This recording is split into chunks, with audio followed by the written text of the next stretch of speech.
कोई माए के लाल बाल बांका नहीं कर सकता है। सुरक्षा की इतनी पुख्ता व्यवस्था हमने की है यूपी के अंदर, और जब हमने कार्रवाई की उस माफिया के खिलाफ और उसको रगड़ करके कोर्ट के सामने प्रस्तुत किया तो उसकी पैंट गीली हो गई थी। कानून को रौंदने वाले, आज कानून कितना बड़ा होता है यह एहसास हो रहा है कि नहीं हो रहा है। निर्दोष लोगों को मारोगे तो मिट्टी भी नहीं मिल पाएगी। जिनकी गर्मी हम शांत कर चुके हैं उनको गर्म मत होने दीजिए। अभी जम्मू कश्मीर से आ रहा हूं और केवल यहां की सभा के लिए आया हूं, अन्यथा मेरे और भी कार्यक्रम थे। मैंने कहा नहीं, मैं जाऊंगा सरधना में, मैं इस बार जरूर जाऊंगा, 24 में मैं जरूर जाऊंगा। और बहनों भाइयों, मैं इसीलिए आया हूं आपसे कहने के लिए, जो लोग गुमराह कर रहे हैं उनके गुमराह में आने की आवश्यकता नहीं। ये लोग कभी नहीं आएंगे। फिर जाति के सौदागर उपयोग करेंगे, बाद में सौदेबाजी करके गायब हो जाएंगे। हमें किसी भी ऐसे व्यक्ति के बहकावे में नहीं आना है जिससे हमारा राष्ट्र धर्म खतरे में आए।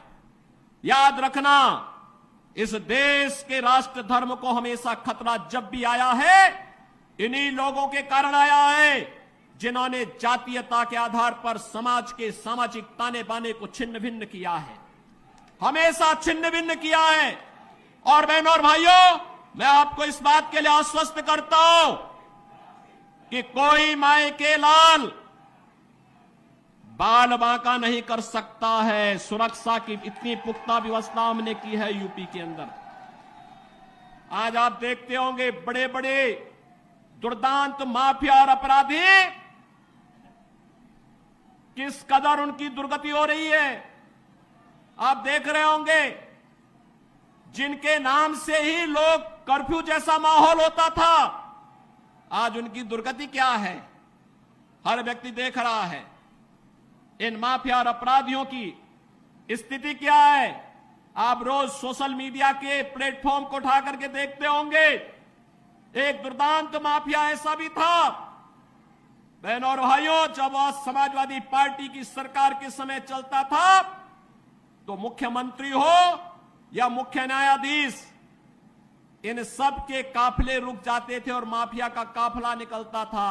और जब हमने कार्रवाई की उस माफिया के खिलाफ और उसको रगड़ करके कोर्ट के सामने प्रस्तुत किया तो उसकी पैंट गीली हो गई थी।